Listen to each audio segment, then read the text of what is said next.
बहुत समय पहले उज्जैनी राज्य के महान और पराक्रमी राजा विक्रमादित्य अपनी न्यायप्रियता, साहस और अद्भुत बुद्धिमत्ता के लिए प्रसिद्ध थे। उनकी वीरता के किस्से दूर दूर तक फैले हुए थे। विक्रमादित्य को चुनौती देना आसान नहीं था। उनके दरबार में जब भी कोई समस्या आती, वे उसे अपनी तीव्र बुद्धि से हल कर देते।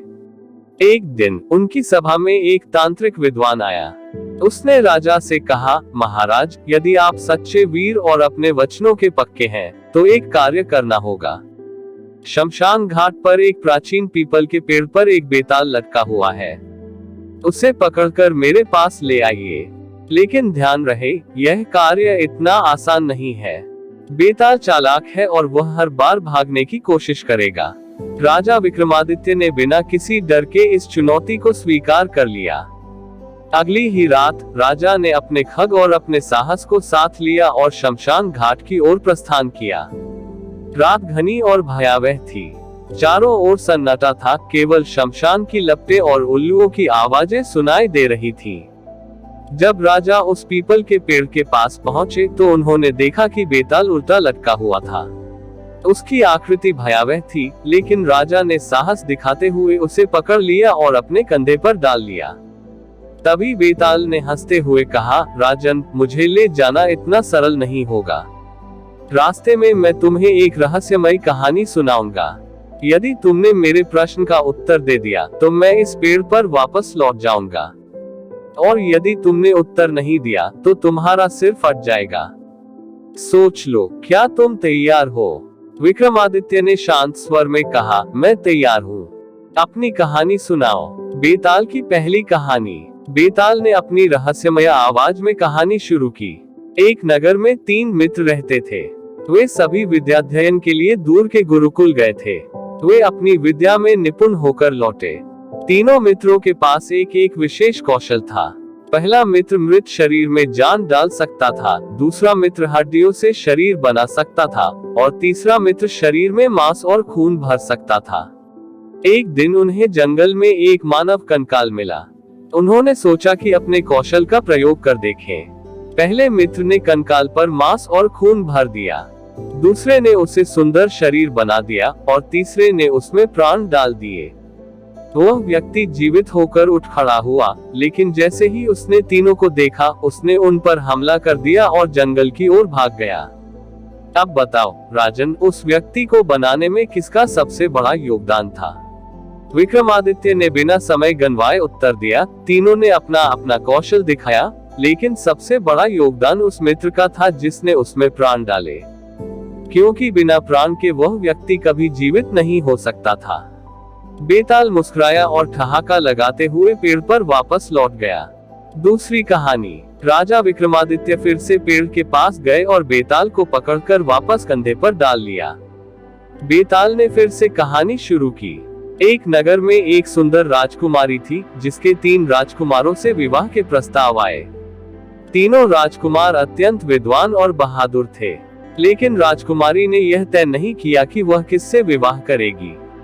तीनों ने यह तय किया कि वे उसे खुश करने के लिए अपनी अपनी क्षमता दिखाएंगे।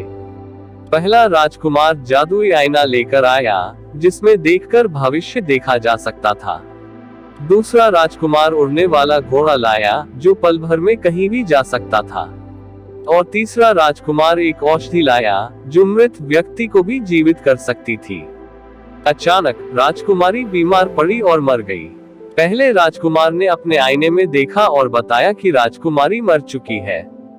दूसरे राजकुमार ने अपने उड़ने वाले घोड़े से सभी को उसके पास पहुंचाया। तीसरे ने औषधि देकर राजकुमारी को जीवित कर दिया। अब बताओ राजन, इनमें से किस राजकुमार का योगदान सबसे महत्वपूर्ण था? राजा ने उत्तर दिया, हालांकि तीनों ने महत्वपूर्ण भूमिका निभाई, लेकिन सबसे बड़ा योगदान तीसरे राजकुमार का था, क्योंकि उसने राजकुमारी को जीवन दान दिया। बेताल हंसा और फिर से पेड़ पर लौट गया। अंतिम रहस्य। राजा विक्रमादित्य ने बेताल को तीसरी बार कंधे पर उठाया। इस बार बेताल ने गहरी आवाज में कहा, राजन, अब सुनो मेरी आखिरी और सबसे गूढ़ कहानी। किसी राज्य में एक राजा था जो अपने मंत्री पर बहुत विश्वास करता था। एक दिन राजा के खिलाफ षड्यंत्र हुआ। राजा की हत्या कर दी गई और मंत्री को झूठे आरोप में जेल भेज दिया गया। राजा का पुत्र छोटा था, इसलिए मंत्री ने वर्षों तक कारागार में रहकर उसे गुप्त रूप से राजकाज सिखाया। जब वह पुत्र बड़ा हुआ तो मंत्री ने उसे राज्य वापस दिलाने में मदद की। अब बताओ, उस राजा के पुनः राजा बनने में किसका योगदान सबसे बड़ा था, मंत्री का, राजकुमार का, या जनता का जिसने उसे राजा मान लिया? राजा विक्रमादित्य सोच में पड़ गए। उन्होंने कहा, इस कहानी में सबसे बड़ा योगदान मंत्री का था, क्योंकि उसने अपने जीवन को खतरे में डालकर राजकुमार को शिक्षित किया और राज्य को पुनः स्थापित किया। बेताल हंसा और बोला, तुम सही हो राजन, लेकिन अब तुमने मेरी सभी कहानियों के उत्तर दे दिए हैं। मैं पेड़ पर लौटने का वादा कर चुका हूँ, लेकिन तुमने अपनी बुद्धिमत्ता और साहस से सिद्ध कर दिया कि तुम सच्चे राजा हो। अब मैं तुम्हारे साथ चलूंगा। इस प्रकार राजा विक्रमादित्य ने बेताल को तांत्रिक के पास पहुंचाया, लेकिन वहां उन्हें एक और रहस्य पता चला। तांत्रिक बेताल का उपयोग अपनी शक्ति बढ़ाने के लिए करना चाहता था। राजा ने अपनी तलवार निकाली और तांत्रिक का अंत कर दिया। बेताल ने राजा की निष्ठा से प्रसन्न होकर उसे अमूल्य ज्ञान और वरदान दिए। विक्रमादित्य ने अपना राज्य सुख शांति से चलाया और इतिहास में अमर हो गए। यह कहानी हमें सिखाती है कि बुद्धि, साहस और निष्ठा से हर कठिनाई को जीता जा सकता है।